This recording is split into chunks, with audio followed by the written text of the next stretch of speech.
O meu paper que eu vou apresentar agora é sim sobre o conceito de gênio em Hegel, mas o título exato dele é O Champagne não produz poesia, Erinnerung e Gedächtnis na teoria hegeliana do gênio. Então, o tema é o conceito de gênio em Hegel. Eu vou aprofundar essas duas funções espirituais, ou seja, Erinnerung, interiorização, processo de interiorização, e Gedächtnis, ou seja, a função da memória na concepção da arte hegeliana. Eu vou enfrentar em primeiro lugar o texto principal, onde Hegel fala de arte, ou seja, a estética.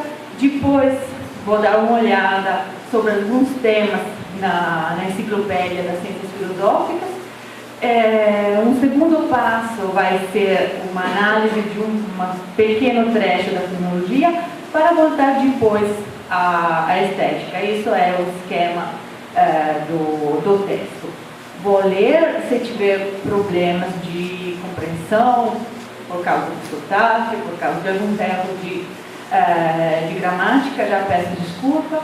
E não vai ter problema me interromper e perguntar claramente ou repetições.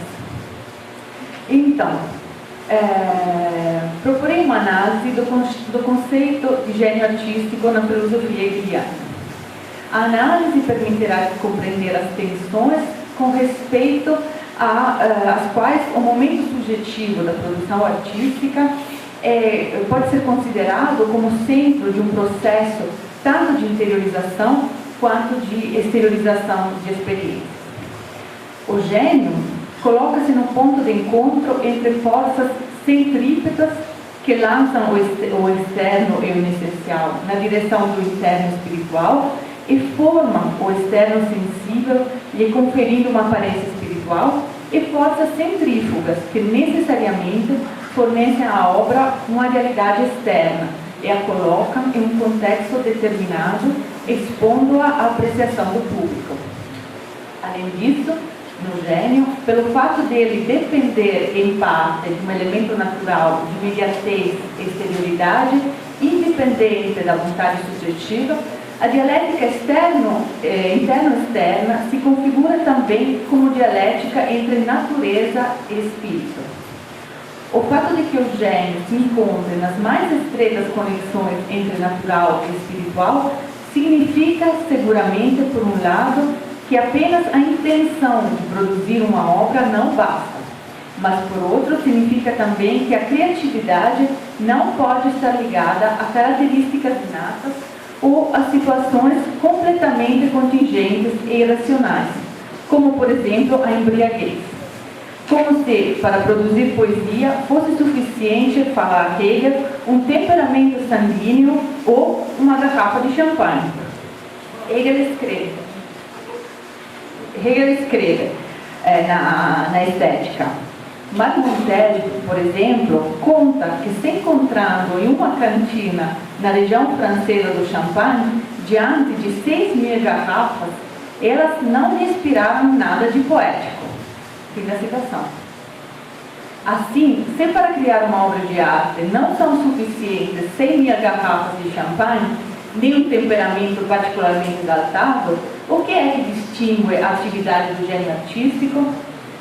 Para oferecer uma compreensão adequada das características do gênio, revela-se particularmente frutífera a análise da função da Erinnerung, ou seja, de uma função de interiorização e recordação, e da Gedächtnis, ou seja, da memória e da análise na criação artística, tanto em relação à elaboração dos conteúdos da experiência por parte do gênio, quanto em relação ao vínculo entre sensibilidade e espírito.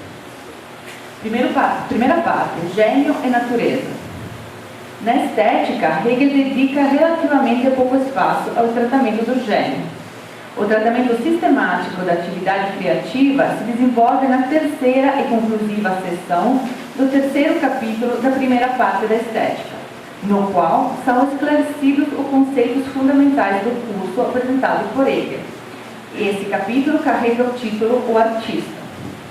É necessário ressaltar, antes de nos referirmos a esse texto, que ele às vezes utiliza gênio e artista como sinônimos. De fato, nessa seção, quando se propõe esclarecer que coisa se entende por gênio, ele indica e trata 3 momentos. A fantasia, como faculdade eminentemente artística. B, o talento e o gênio em sentido específico, como talento e genie em alemão, como atividade produtiva ligada a uma disposição natural. E C, a inspiração, a Begeisterung. Assim, para Hegel, pode-se falar em gênio em sentido geral como artista genial e inspirado, dotado de talento, gênio e fantasia. E, em sentido mais restrito, o gênio é uma disposição natural. As reflexões hegelianas que se encontram na seção da estética, agora considerada, podem parecer poucos originais, pelo fato de que retomam e reelaboram teorias clássicas da estética do século XVIII. Ao contrário, a análise do gênio artístico, e visto que é próprio da atividade criativa, fantasia, talento, inspiração, são de grande interesse. Não apenas porque revelam, de modo exemplar, aquela tensão entre exterioridade e interioridade que caracteriza a obra de arte, mas mostram também como Hegel, por um lado, considera e demistifica os mitos e os lugares comuns acerca do gênio, e por outro lado, acolhe e supera, reelaborando originalmente as principais teorias da sua época sobre a atividade criativa. No início dessa sessão, Hegel justifica o fato de o tratamento do sujeito criador se encontrar no fim do capítulo e explica por que o tratamento pode apenas se limitar a ser breve e muito geral. Se a arte é, na sua essência, a manifestação do espírito e como tal é universal, ela, enquanto originada no espírito, precisa de uma atividade subjetiva e produtora. O sujeito singular criador e as faculdades dele, a capacidade técnica e a relação entre as capacidades, representa, sem dúvida, um momento determinado e parcial, com respeito ao conceito de arte que é tematizado. Quer dizer, representa apenas, cito Hegel, a produção do interior subjetivo, fim da citação, que, enquanto tal, ainda não é obra de arte. Não obstante, um tratamento científico da arte não pode se eximir de considerar esse momento subjetivo.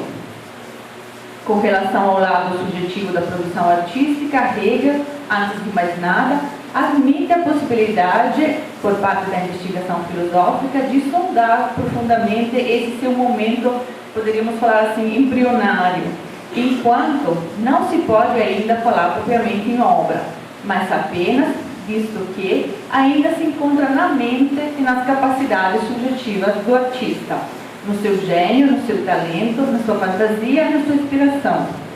Por isso, limita-se a fornecer apenas algumas indicações gerais. É a constatar o fato de que a habilidade e a criatividade do artista nunca deixam de suscitar maravilha. Além disso, o gênio, em sentido específico, no sentido de disposições naturais, depende em parte de uma disposição por natureza, enquanto pertence àquele modo de existir do espírito ainda imerso na imediatez de sua vida natural, e assim não completamente dócil e transparente à análise científica. Não é por acaso que se encontram referências ao gênio e ao talento naquela parte da enciclopédia que marca a passagem da natureza ao espírito. O mesmo na antropologia, primeira parte da seção do espírito subjetivo. O objeto da antropologia é a alma entendida como ponto de passagem entre isso que é puramente natural e isso que é mais propriamente humano. Acima de tudo, ela é considerada como alma universal, que se singulariza em um indivíduo. No adendo ao parágrafo 395, no interior da exposição sobre as qualidades naturais, quando ele trata do sujeito individual, encontramos uma importante alusão ao gênio e ao talento. Antes de mais nada, a importância advém do lugar sistemático, no qual estas observações se encontram. Com efeito, a subjetividade da qual se fala aqui ainda é uma determinação natural, que diz respeito ao indivíduo singular.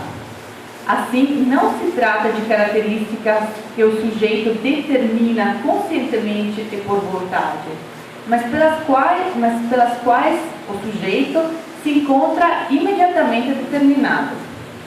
Cito Hegel, disposições naturais contrárias àquelas que o homem adquire por meio da própria atividade. Fim da citação. Tanto o gênio quanto o talento são dons por natureza, assim como falaria, por exemplo, Kant. E também são definidos como, cito, inclinações determinadas que o indivíduo recebe da natureza. Fim da citação. Distingue-se entre eles pelo fato de que, entre a possibilidade de distinguir talento e gênio, é o fato de que o primeiro é particular e visa a produção de algo particular, enquanto o segundo cria, segundo Hegel, uma nova espécie. As páginas da estética nos ajudam a compreender melhor o que Hegel entende. O talento é sempre talento para algo particular, como, por exemplo, para tocar viola, para cantar, etc. Enquanto o gênio envolve todo o sujeito, dando aquela visão geral que permite não se prender à mera habilidade técnica, mas permite ultrapassar os limites de uma obra singular, criando um gênero completamente novo. O gênio não é apenas capacidade produtiva, mas é também energia que executa, capacidade de dominar os diferentes estímulos aos quais está subordinado, aos quais o sujeito está subordinado, e de dirigir o seu talento, a sua atividade formativa, à produção de algo determinado. A naturalidade que lhe é própria investe a facilidade com a qual ele produz e escolhe o meio artístico mais adequado. Ademais, ele, segundo Hegel, sente um impulso natural para a produção. Todavia, tanto o gênio quanto o talento é necessária educação para desenvolver todo o seu poder. Sem uma educação adequada, eles correm o risco de não se desenvolverem e de permanecerem fechados na particularidade subjetiva, enquanto a verdadeira arte é universal. Assim, Hegel, por um lado, alinha-se à tradição ao conceber o talento e o gênio como faculdades naturais. Por outro, não permite que o momento natural e inconsciente esgote a concepção da produção artística. Na estética, esse tema é retomado e ampliado.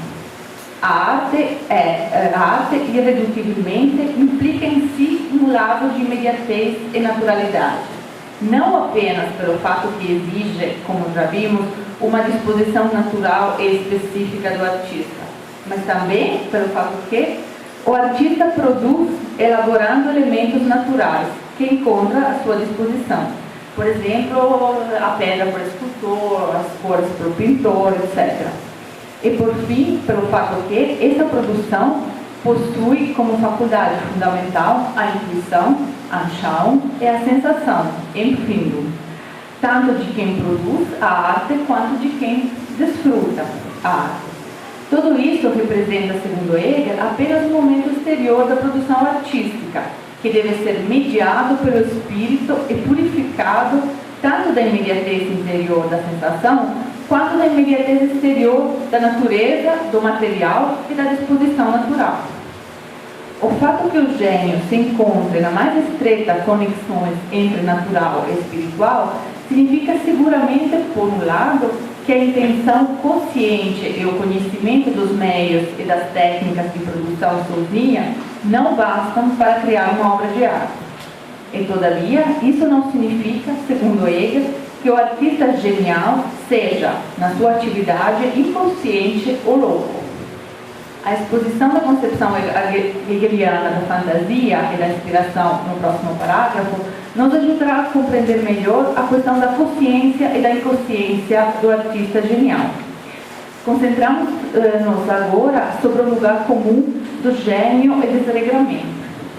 Na parte segunda, eu vou enfrentar essa concepção da proximidade, da possibilidade de aproximar gênio e loucura. O fato de que a arte seja manifestação do espírito já poderia ser suficiente para excluir sua germinação no terreno da loucura. Com efeito, o espírito é isso que é maximamente racional, livre, que reconhece a si mesmo no outro e se conhece. Todavia, como vimos, a obra espiritual necessita de um sujeito criador, e a sua criatividade possui como um momento necessário, embora não suficiente, um momento de exterioridade natural.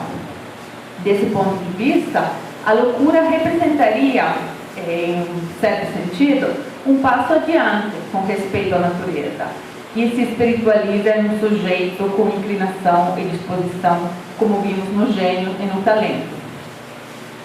Pois Hegel coloca a loucura em um nível sistematicamente mais elevado, no desenvolvimento do espírito subjetivo com respeito à alma natural, onde se encontram o gênio e o talento. Coloca a loucura no interior da exposição sobre a alma senciente, de Fühlen de Seele, imediatamente sucessiva àquela da alma natural. O link entre a alma natural e a alma senciente é o tratamento da sensação, que representa um passo importantíssimo no desenvolvimento do espírito. Se bem que a sensação representa, eu cito, a primeira e mais imediata maneira em que algo aparece. Fim da citação. A sensação não é apenas passiva, não é apenas uma capacidade de se deixar ocupar com isso que se apresenta, mas é propriamente a faculdade de fazer interiorizando isso que se apresenta. Antes de qualquer coisa, é por esse processo de interiorização que há a determinação da corporeidade por meio de coisas externas, ou seja, a visão de algo que se apresenta ao olho, a audição de um som que atinge o nosso aparato auditivo. Essa determinação externa, que é mero sentir, torna-se sensação quando é interiorizada, quando é, segundo Hegel, inner, quando é recordada. Já nesse nível precociente, em português se poderia falar talvez decorada, quando fica próprio. Já nesse nível precociente, o sujeito realiza uma forma de idealização. Em geral, a atividade de idealização é própria do espírito, que espiritualiza, liberando da acidentalidade e da finitude o próprio outro, e se reconhece nesse outro, tornando em si enriquecido. Nesse nível, a idealização pode ser definida como a transformação de algo encontrado no produto da própria interiorização. Apenas em níveis superiores do desenvolvimento do espírito se poderia falar de um produto da reflexão. Essa atividade interiorizante é análoga à idealização, repete-se depois em um nível sistemático mais alto, no âmbito da alma senciente, reconduzindo a si, ou poderíamos dizer, recordando na unidade do vivido a multiplicidade dispersiva dos sentimentos e do desejo. A loucura é descrita por Hegel como um tipo de curto-circuito da idealização, pelo qual o sujeito, o sentimento que possui de si, é perturbado por um conflito de desejos e impulso que não consegue controlar, permitindo assim a dispersão da totalidade ordenada do seu mundo individual. Segundo Hegel, quem sofre desse distúrbio perdeu, eu cito, o gênio que domina as múltiplas particularidades, ou seja, os contrastantes sentimentos e impulsos dos quais é presa. É particularmente sugestivo o fato de que, na tradução italiana, naquela inglesa e também naquela portuguesa, sejam usados os mesmos termos para indicar tanto o gênio como determinação natural, isso é, em alemão, das Genie, quanto o gênio que guia a interioridade subjetiva, ou seja, der genius. São duas coisas de fato diferentes. Como se nota, o primeiro, o gênio no sentido artístico, deriva de ingênuo, o ingênuo, aquele tipo de inteligência que hoje chamamos de intuitiva, que permite orientar as próprias escolhas em todos os diferentes contextos, sem recorrer a regras ou prescrições já estabelecidas. Ele envolve e identifica-se ou se associa com outras faculdades, como, por exemplo, a fantasia ou o gosto. O segundo, der genius, aquele que falta no caso de loucura, refere-se ao deus latino tutelar da geração, que já no século I a.C., com Varão, é identificado como a alma racional de cada um. Na tradição francesa, inexoravelmente, esses termos vêm a confluir no termo francês génie, do qual o alemão génie herda toda a riqueza. Hegel não relaciona os dois termos de modo explícito, mas é evidente a relevância para a nossa análise dessa proximidade linguística e conceitual. O gênio artístico da génie, enquanto energia que executa, deve dominar os excessos dos estímulos externos e focalizar a sua atividade na produção de algo determinado. Por isso, não se poderia permitir a dispersão dos estímulos e dos impulsos próprios da loucura, que, ao contrário, a loucura perdeu o seu gênio. Hegel define o gênio que falta na loucura como aquela forma intensiva da individualidade que emite a decisão final,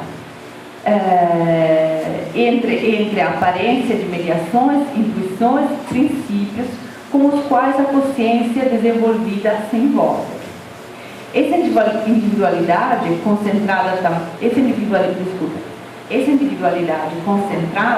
também manifesta-se na forma do que é chamado coração e ânimo. Segundo Hegel, então, também ao gênio artístico é necessária a concentração do ânimo, ou seja, uma constante relação consigo mesmo, com o substrato emotivo e sentimental que acompanha e orienta naturalmente e inconscientemente a sua atividade.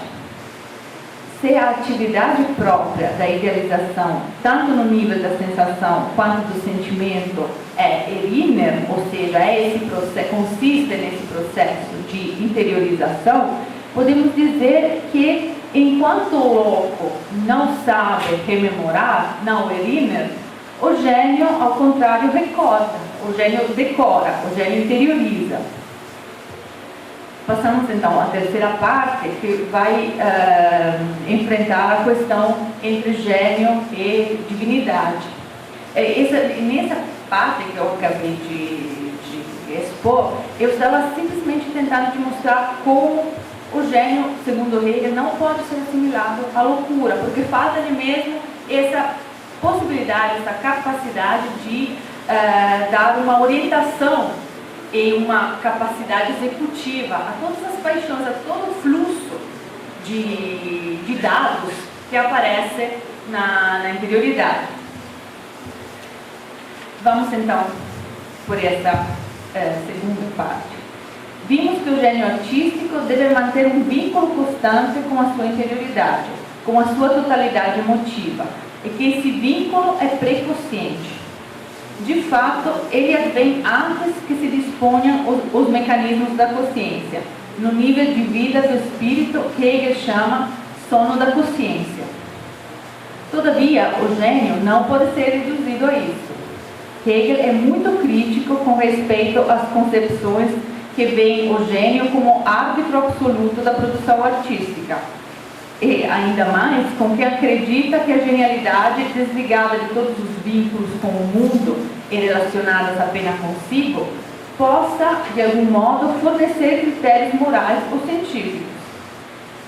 Ainda antes da tratação nos cursos de estética, Hegel descreve, na fenomenologia do espírito, esse tipo de genialidade como desenvolvimento da moralidade kantiana. De fato, Kant possui o grande mérito, segundo Hegel, de ter reconhecido que a autoconsciência apenas pode reconhecer em si a liberdade e que nenhuma lei pode valer se não é aceita como válida pela autoconsciência. Todavia, a sua moral, segundo Hegel, a moralidade kantiana, está condenada a falhar, pois não é capaz de responder eficazmente a questões concretas, como, por exemplo, o conflito de deveres, o conflito com a parte natural e impulsiva do homem, e a independência da moralidade do curso do mundo e das legítimas aspirações à felicidade. Os problemas derivados do confronto do princípio da liberdade com a realidade fazem com que a autoconsciência, que se conhece como livre, renuncie completamente a esse confronto, fechando-se em si mesma, abandonando previamente toda tentativa de realizar no mundo a própria liberdade, absorvendo em si toda a objetividade e universalidade. Assim nasce a figura da bela alma, que inicialmente se impõe como genialidade divina, que pode estabelecer e desfazer tudo à vontade, enquanto não há nada que não dependa dela, nada que esteja fora dela, com o qual se deva confrontar. A alma bela se conhece como livre e autoconsciente, mas lhe falta, cito, a força da alienação, a força de se fazer coisa e de suportar o ser. Fim da citação. A sua riqueza de conteúdo se transforma na pobreza mais profunda, pois a consciência de si, que era a sua conquista mais preciosa, não adquire efetividade, não se manifesta, não possui realidade fora do vaidoso fechamento em si mesma. A bela alma é destinada a se dilacerar na nostalgia da objetividade e da universalidade que ela pretende por si, mas que não pode ter. E, pelo fato de não conseguir transformar em energia, em obra, em efetividade real a própria autoconsciência, enlouquece e se autodestrói. Com o tratamento da alma bela, Hegel pretende criticar uma geração inteira de filósofos a ele contemporâneos, começando por Fichte, que afirmou a identidade formal da autoconsciência com o princípio eu igual eu, onde, fala Hegel, esse eu é toda essencialidade e toda existência. Fim da citação. Passando por Jacob, que propõe uma via de acesso imediato ao absoluto. Por Schelling, que atribui à arte uma função de acesso imediato ao absoluto, chegando em Schiller, que explicitamente propõe uma educação estética como modo de sair das aporias da moralidade kantiana. A crítica hegeliana à alma bela possui um desdobramento estético pelo fato de que essa figura encarna uma forma de genialidade autossuficiente e fechada em si mesma, e representa aquela forma de saber intuitivo alternativa ao cansativo caminho do conceito, que alguns filósofos quiseram identificar com a atividade artística. Na estética, ademais, é também possível encontrar uma expressão mais especificamente estética da alma bela, ou seja, a ironia, da qual Friedrich Schlegel é teórico de maior peso e algo mais ferozmente golpeado por Hegel. A ironia é, segundo Hegel, o desenvolvimento mais coerente da filosofia fichtiana, para a qual o eu se torna princípio absoluto. Cito, senhor e dono de tudo. Fim da citação. Segundo a interpretação hegeliana do princípio de Fichte, cito, todo conteúdo que deve valer para o eu apenas é posto e reconhecido pelo eu. Isto é, apenas é obra do eu, e isto que é obra minha, o eu, igualmente posso de novo negar. Fim da citação. Então, tudo depende do arbítrio absoluto do eu. O direito, a identidade, o humano e o divino perdem a sua substancialidade e não podem ser considerados seriamente, enquanto são apenas aparências que dependem do eu. A seriedade depende de um conteúdo, segundo Hegel, que o sujeito deve reconhecer como algo substancial, independente dele e com o qual ele tem que se relacionar, no qual ele se deve reconhecer. A ironia apenas é possível graças à imposição do arbítrio absoluto do eu, que anula o valor de todo o conteúdo substancial. Consequentemente, o artista irônico é o eu que tudo põe e dissolve, que é condenado ao fechamento e ao isolamento, também com respeito aos outros indivíduos. As relações de amor e de amizade sofrem o mesmo processo de esvaziamento da substancialidade em ato em todas as esferas e se tornam, para o artista, para o gênio e para o eu cristiano, nada. Assim conclui Hegel, vou citar, este é o significado geral da ironia genial, divina, como tal concentração do eu em si, pela qual são rompidos todos os vínculos e que pode viver apenas na beatitude do autoaprazimento. Essa é a ironia que o senhor Friedrich von Schlegel inventou e da qual muitos depois dele falaram ou ainda falarão. Fim da citação. Através da crítica à bela alma, a ironia schlegeliana,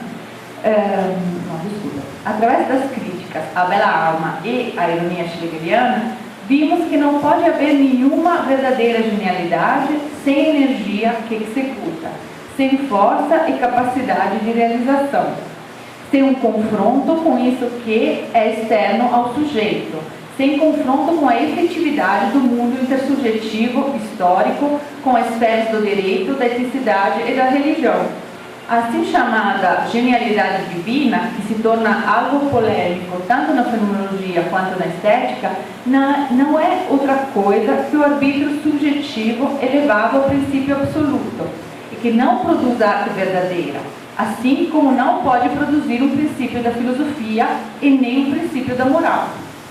Nesse contexto, aquela que ele chama de concentração do eu em si, própria do gênio divino, tem um sentido diferente disto que ele chama individualidade concentrada, a propósito do gênio na parte dedicada à alma senciente da enciclopedia, e da concentração do ânimo necessária ao gênio artístico. Acima de tudo, deve-se recordar que estamos falando de níveis diferentes de desenvolvimento da subjetividade espiritual. A bela alma, um dos momentos conclusivos da fenomenologia, não é apenas consciente, mas é autoconsciência no próprio conceito. Para atingir o saber absoluto, lhe falta apenas a efetividade, ou seja, essa capacidade de se externar. Estamos frente a uma subjetividade já formada, que se conhece como universal e pretende essa universalidade. A concentração em si, nesse caso, indica o limite dessa figura, ou seu fechamento. Hegel fala o inferno de não poder nunca sair de si. Fim da citação. E, então, de não poder realizar aquela universalidade que essa alma sente como própria.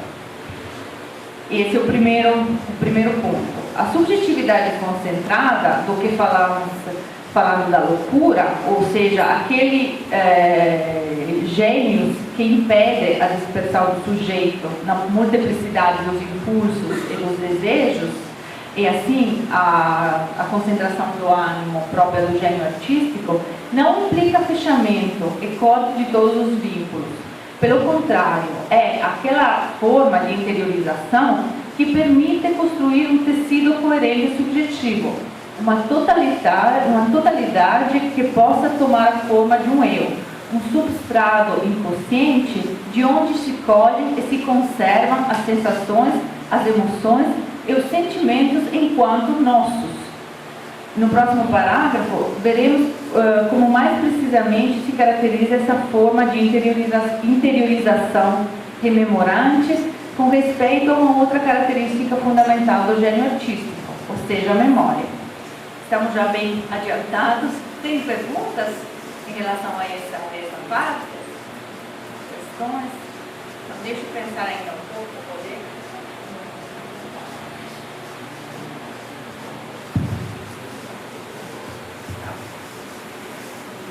Então, essa parte se intitula O Gênio Recorda. Vimos que o gênio não pode se fechar em si mesmo, nem confiar cegamente no próprio arbítrio. Ele não apenas deve realizar a sua obra externamente no mundo, em um determinado momento histórico e lugar geográfico, mas deve, acima de tudo, como condição da criação, estar consciente disso que está fora dele.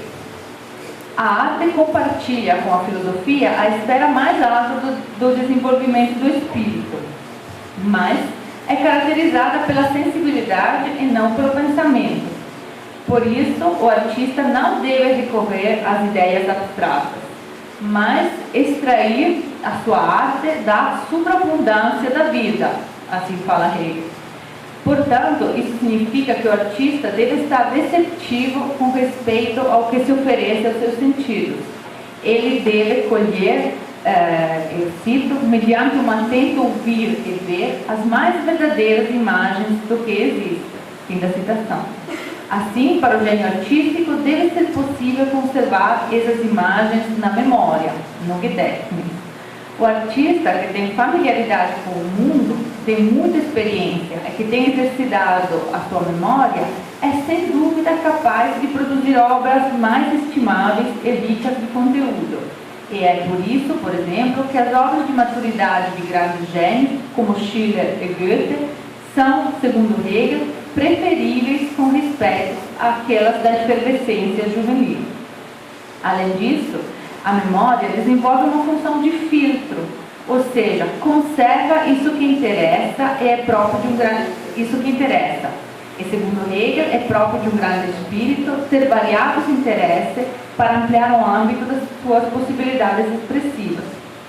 Não é necessário apenas um conhecimento direto do mundo externo, mas também, segundo Hegel, é necessário um conhecimento do interior do homem, do seu ânimo, das suas paixões e do modo pelo qual essas se exprimem e transparecem para o exterior. Segundo Hegel, colher a realidade externa e interna é a primeira exigência da fantasia, própria do artista genial. Todavia, isso não distinguiria o artista de um observador perspicaz. Isso que caracteriza o gênio é o fato de que ele consegue colher e exprimir a racionalidade do real, que escolheu pela própria representação, transformando, nesse modo, os seus interesses particulares em interesses substanciais. Nesse, distingue-se o produto qualquer do trabalho humano, um artefato artesanal e uma obra de arte. O primeiro realiza as finalidades e interesses subjetivos. O segundo consegue captar e exprimir interesses universais de um povo, de uma época, ou mesmo do homem enquanto tal. Essa capacidade, segundo Hegel, é fruto de reflexão e de ponderação. É verdade que o gênio é naturalmente dotado de uma particular sensibilidade, mas esta não seria nada sem a reflexão e a ponderação que integram as dotes naturais. Cito, é insensato acreditar que o artista não sabe o que faz. Fim da citação. Ele, segundo Hegel, reconhece o verdadeiro e escolhe os meios mais aptos para o exprimir. Essa consciência que ele possui do verdadeiro, contudo, é completamente particular, enquanto se dá sobre a forma de realidade concreta, pela qual o artista não formula pensamento abstrato, mas antes representa essas formas como imagens. Então, ele sabe usar, dominar e plasmar as imagens que vivem e se agitam dentro dele, na medida em que ele consegue exprimir o verdadeiro em si mesmo. Assim, o artista consegue realizar aquele envolvimento entre o conteúdo racional e a forma real, ou seja, entre a verdade que se manifesta para além da acidentalidade e das aparências, e a aparência que não está aliena da realidade, mas que assume os seus traços e que, enquanto tal, pode ser universalmente compreendida. Para fazer isso, ele necessita de reflexão e ponderação, mas, sobretudo, de sensação vivificante. Com a explicação da sensação vivificante, podemos compreender melhor, então, a função da interiorização e da memória e as diferenças entre elas. Vejamos o que diz Hegel. Com essa sensação, enfim, que compenetra e anima o todo, o artista fez da própria matéria e da sua configuração o seu eu mais íntimo, e a propriedade mais interna a si como sujeito.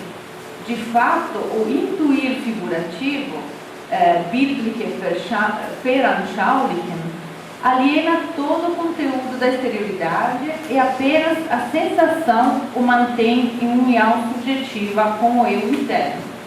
Por esse aspecto, o artista não deve ter apenas muita experiência do mundo e muita familiaridade com os seus fenômenos internos e externos, mas muitas e grandes coisas devem passar pelo seu peito. O seu coração já deve ter sido profundamente atingido e comovido. Fim da citação. Então, a sensação vivificante mostra a capacidade de tomar para si isto que é objeto de experiência, que vimos em construção na primeira manifestação da espiritualidade, ou seja, na alma natural. O artista interioriza, recorda, no sentido de que toma para si, absorve, poderíamos falar, para a sua interioridade, todas as impressões, sensações e sentimentos. Estes vêm a constituir aquele tecido preconsciente sobre o qual se enxertam e baseiam-se todas as experiências sucessivas. Essa é uma propriedade básica do espírito subjetivo. Todos os homens são dotados dele. Na produção artística, ela adquire uma relevância fundamental, justamente porque o artista não deve manter-se externo a isso que ele expressa, assim como um cronista passivo. Mas, pelo contrário, tudo isso que vê e sente deve ser radicado nesse tecido subjetivo e deve ter comovido, impressionado antes de poder aflorar novamente a vida consciente e adquirir universalidade comunicativa.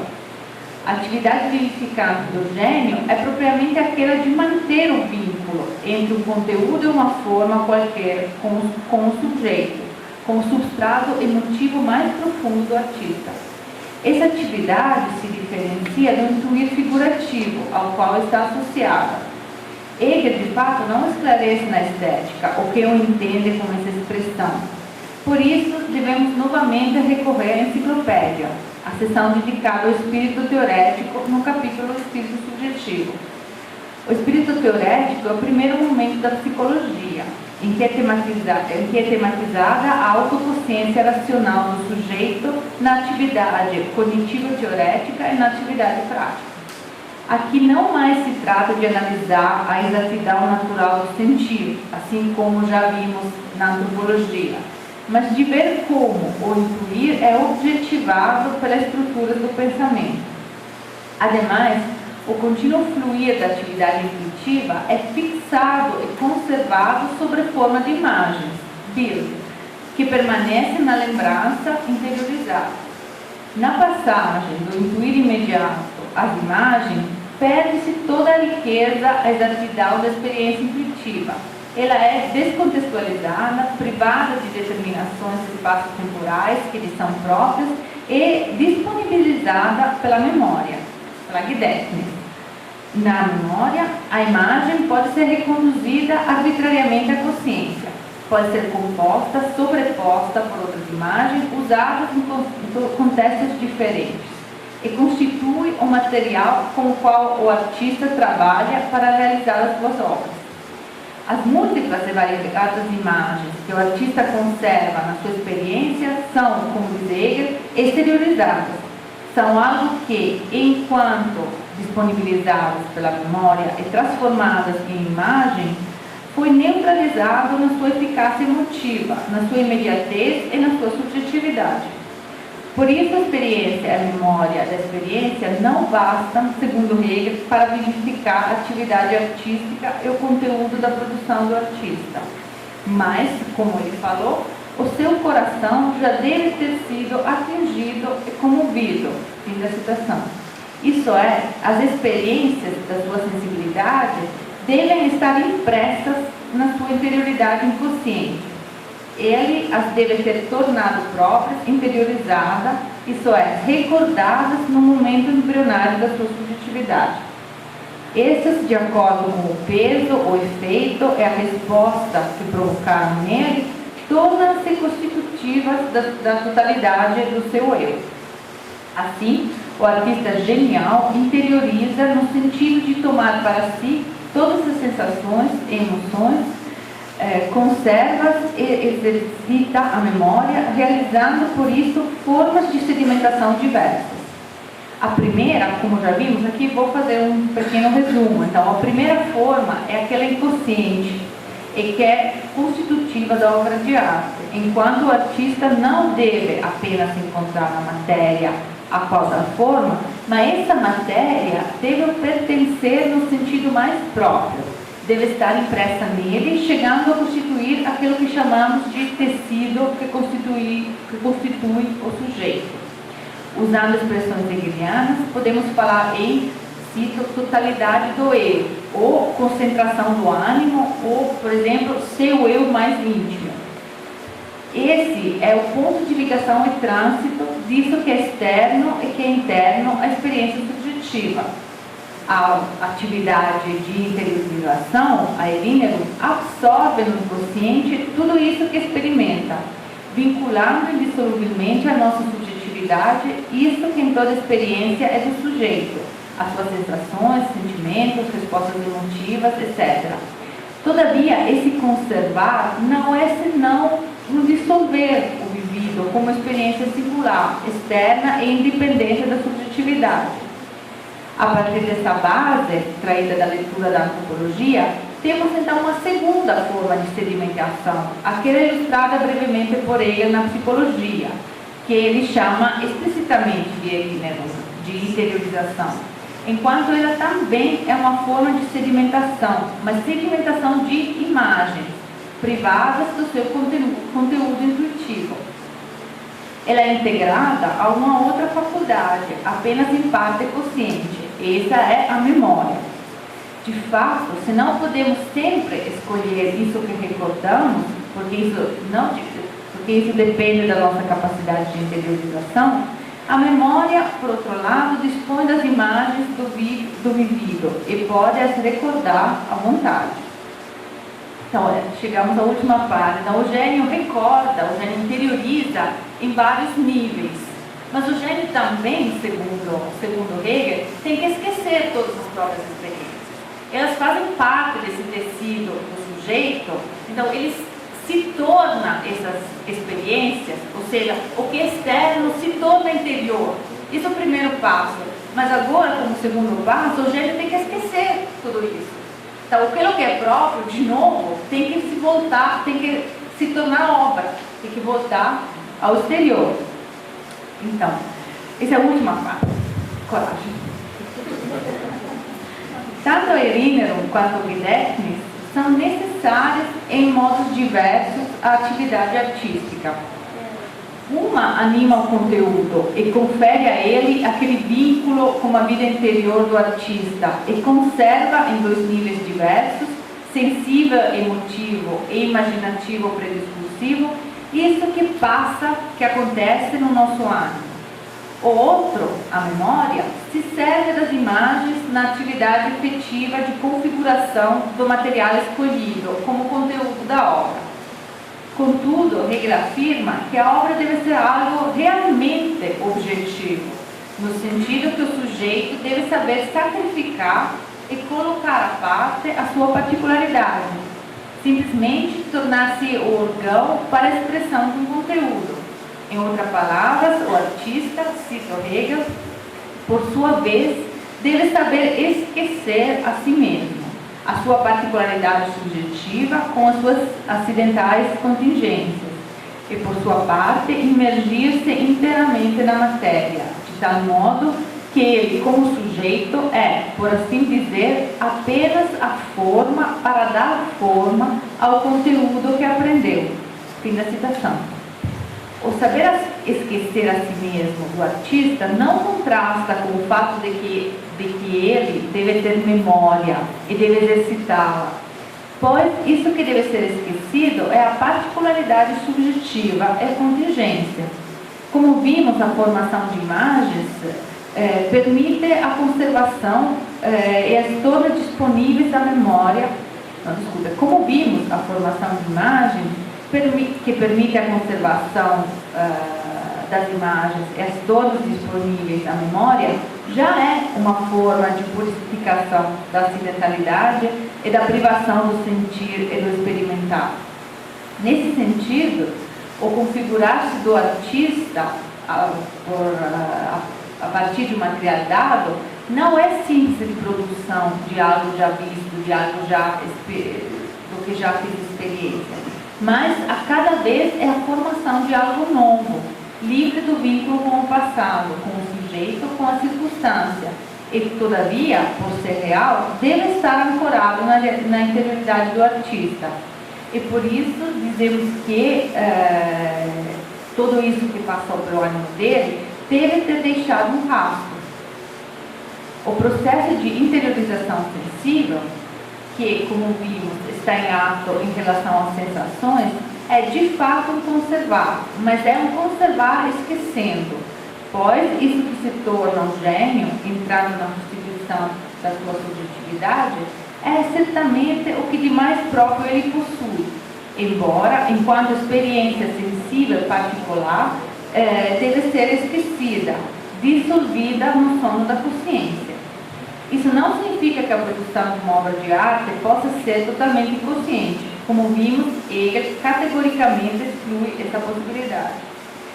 Antes, a atividade criativa, se tem as próprias raízes, de modo mais significativo que qualquer outra atividade humana, a um nível inconsciente da subjetividade, no nível mais inconsciente da subjetividade, o qual, constituindo um vínculo profundo e indissolúvel entre isso que é experimentado na sensação e isso que dessa experiência vem a constituir a subjetividade mesma, permite a compenetração e o vínculo entre objetivo e subjetivo, interno e externo, que constitui a essência da obra de arte. De fato, o artista deve ser preenchido pelo objeto, pelo conteúdo que deve ser expresso na obra de arte e deve torná-lo próprio. Apenas a interiorização do objeto faz com que ele possa ser adequadamente expresso enquanto obra, enquanto objeto mesmo. Como um objeto qualquer, uma história, uma paisagem, um evento, torna-se respectivamente objeto da atenção do escritor, ou do pintor, do músico, é um fato, segundo Hegel, completamente contingente. No passado, nota Hegel, os artistas trabalhavam por encomenda e sempre lhes era indicado um tema das suas obras. Isso, contudo, é oportuno evidenciar, não representa de fato o conteúdo da obra, mas faz parte, segundo Hegel, do que é a exterioridade. E é próprio do verdadeiro gênio fazer emergir isso que, nesse elemento exterior, é o verdadeiro e o racional. Mas essa destilação de sentido apenas pode acontecer se o artista se apropria inteiramente desse elemento por meio da sua atividade formativa e faz emergir exteriormente a racionalidade. Houve uma época da humanidade em que o artista vivia e reconhecia imediatamente o substancial, a cifra distintiva essencial do momento histórico e do lugar no qual vivia, ou seja, na Grécia Antiga. Lá, a perfeita harmonia entre forma e conteúdo das estátuas, dos deuses, refletia a harmonia substancial na qual o indivíduo vivia na sua condição, a paz interior com que acreditava e adorava os seus deuses. O artista ajudava a criar e vivia na substância ética com a qual se reconhecia. Apenas devia se esforçar para representar essa unidade de modo mais apropriado. Nesse sentido, a substancialidade era externa ao artista, enquanto era o espírito da época em que vivia, mas também era interna, enquanto ele se reconhecia nela. Essa unidade era encorpada e transparecia imediatamente na obra. Na modernidade, a tarefa dos artistas se torna mais árdua. O substancial não mais se oferece explicitamente à sensibilidade artística. A arte se livrou do vínculo com o povo, com uma época particular. O artista possui mais liberdade na escolha dos temas e do estilo, mas também possui a responsabilidade de ser ele mesmo, segundo a sua consciência, a sua inspiração, a estabelecer o conteúdo substancial das suas obras. Como vimos, isso não pode ser fruto de uma escolha totalmente arbitrária, ditada por um falso absolutismo que o sujeito pretende por si. O gênio não pode se permitir ser divino. Ele deve olhar em si e receber por si mesmo o conteúdo. Por esse motivo, na modernidade, o momento da interiorização se torna mais importante. Na ausência de um objeto substancial com o qual o artista se reconhece e no qual o artista acredita, ele não poderá atingir aquela reserva de emoções, sensações que tem conservado na memória. Cabe a ele conferir, mediante a reflexão e a atividade formativa, um significado substancial, uma universalidade e uma objetividade a esses momentos. A obra de arte se constitui no delicado ponto de conjunção entre interior subjetivo e exterior objetivo. Como vimos, o movimento de interiorização possui como componentes fundamentais, mas não exclusivos, a erínderon, a interiorização, e o gedächtnis, a memória, que não excluem, mas tornam possível a exteriorização da obra, a qual é também, por outro lado, sacrifício e esquecimento de si. É fundamental que a atividade do gênio não seja considerada como aviso subjetivo, mas que esteja ancorada em uma substancialidade que o artista reconhece como tal, até mesmo no caso em que essa substancialidade seja ele mesmo a inventá-la. A relação entre subjetividade e objetividade na arte muda com as épocas históricas, com a mudança da cultura, dos princípios que orientam os povos e a humanidade. Ao artista cabe a tarefa de não as deixar exteriores uma à outra, mas de fazer com que, por meio da sua atividade interiorizante, advenha, poderíamos falar assim, uma fermentação, de tal modo que elas se constituam em equilíbrio. Um equilíbrio delicado, evanescente, mas agradável e convidativo, como o perlaje de uma taça de champanhe. Obrigada.